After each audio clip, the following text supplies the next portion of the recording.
रिया अपने मम्मी सुमन और पापा विनोद के साथ दिल्ली में रहती थी।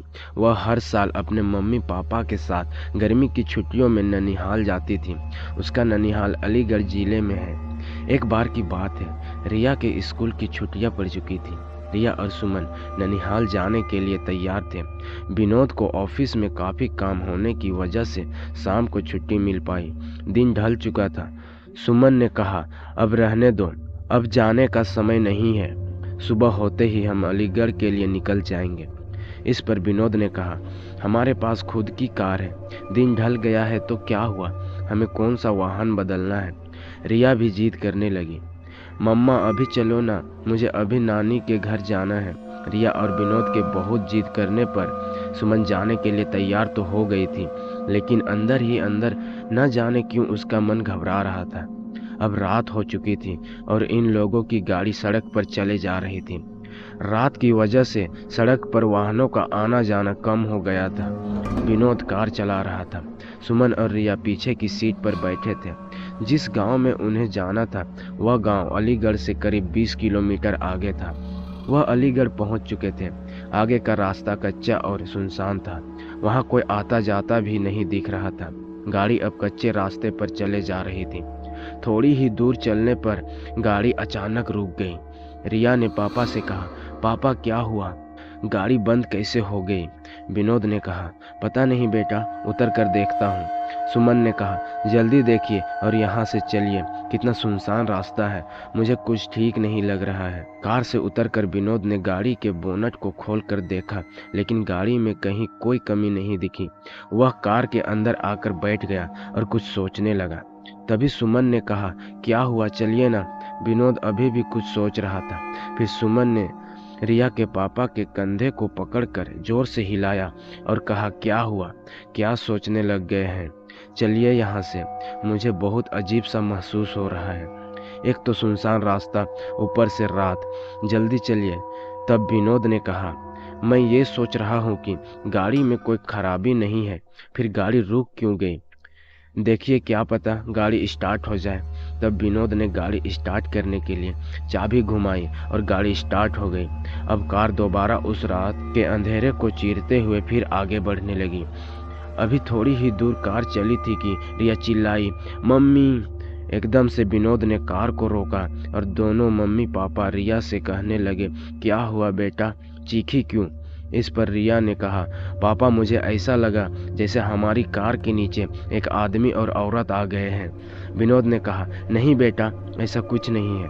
अगर वह औरत आदमी हमारी कार के नीचे आ जाते तो हमें भी तो पता चलता, और वैसे भी रात बहुत हो गई है।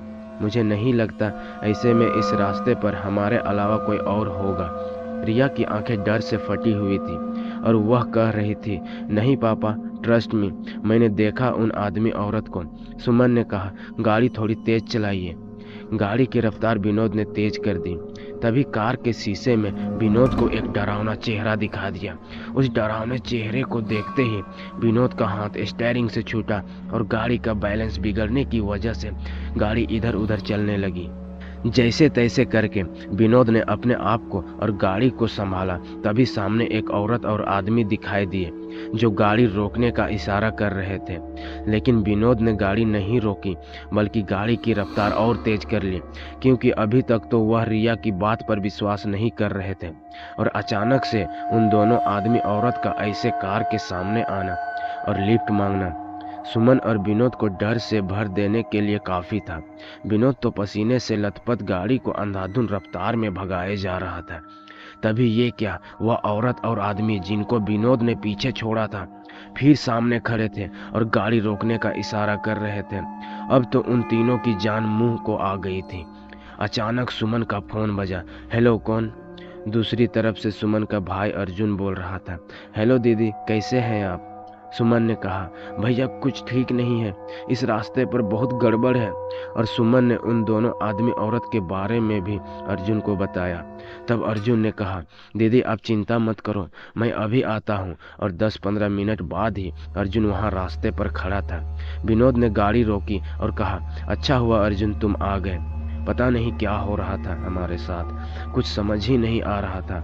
अर्जुन ने कहा, कोई बात नहीं जीजा जी, मैं आ गया हूँ ना, अब आपको कोई प्रॉब्लम नहीं होगी। अर्जुन भी अब कार में बैठा और कार घर की तरफ चल दी। अब तो मानो जैसे सुमन, विनोद और रिया का डर अर्जुन के आ जाने से हवा हो गया था। अब सब लोग घर पहुंच चुके थे। अर्जुन ने कहा, लाइए जीजा जी, कार की चाबी मुझे दीजिए, मैं पार्क कर देता हूँ, आप अंदर जाइए। विनोद ने कहा, ठीक है, और चाबी अर्जुन को दे दी। जैसे ही रिया और उसके मम्मी पापा ने घर में इंटर किया, तीनों चौंक पड़ गए। घर में सब लोग रो रहे थे और सामने किसी की लाश पड़ी थी। यह देख सुमन और विनोद दंग रह गए थे कि क्या हुआ है घर में, और हमें अर्जुन ने कुछ बताया नहीं। सुमन की मां ने रोते हुए सुमन से कहा, बेटा तेरा भाई अर्जुन अब इस दुनिया में नहीं रहा। इतना सुनते ही सुमन, विनोद और रिया के पैरों तले जमीन खिसक गई। सुमन को विश्वास ही नहीं हो रहा था, क्योंकि जो भाई घर के बाहर तक उसके साथ था, घर में उसकी लाश पड़ी हुई थी। यह देखने के लिए कि कहीं यह मेरा वहम तो नहीं, सुमन ने अर्जुन के चेहरे से कफन हटाया। हाँ, यह सच था, सामने जो लाश पड़ी थी वह अर्जुन की थी। सुमन के पिता ने बताया कि रात 9 बजे अर्जुन अपनी बाइक से घर आ रहा था। तभी उसकी बाइक को एक ट्रक ने जोरदार टक्कर मारी, जिससे उसके सर में चोट आई और मौके पर ही उसकी मौत हो गई। अगर अर्जुन मर चुका था तो जो बाहर था वह कौन था? दोस्तों, कभी कभी ऐसा होता है कि हमारे अपने हमसे दूर जाने के बाद भी किसी न किसी वजह से जुड़े रह जाते हैं। जैसे घर के किसी सदस्य में मरने वाले का हद से ज़्यादा प्रेम, या और भी बहुत सारी वजह हो सकती है। अगर कहानी अच्छी लगी है दोस्तों, तो वीडियो को लाइक, कमेंट एंड चैनल को सब्सक्राइब करके हमें सपोर्ट ज़रूर करें, ताकि हम आपके लिए ऐसे ही नई नई कहानियाँ लाते रहें। थैंक यू दोस्तों।